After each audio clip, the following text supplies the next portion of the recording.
o'zini yaqinlari bilan aloqani uzgan odam Xudodan qo'rqadigan odam emas.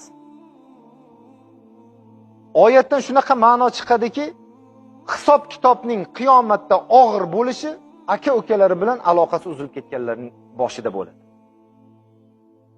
Alloh taolo shunaqa deyapti. Endi shu narsani ula deganda ulamayotgan kishi kim? Aytadiki, ayb menda emas deydi. Alloh taolo aytmayapti, ayb kimda? Kim aybdor bo'lsa o'sha borib ulasin deyilmayotibdi. Farqi yo'q.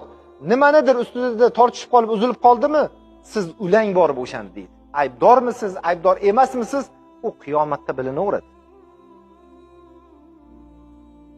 Meni aybim yo'q. Nima uchun men borib akamdan kechirim so'rashim kerak, yo ukamdan kechirim, yo opamdan kechirim so'rashim kerak? Men aybdor emasman deb turib oladi.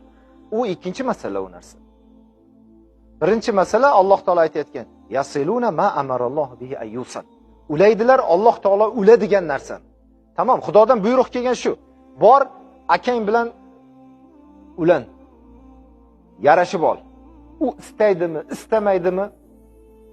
Unga biz qiziqmaymiz.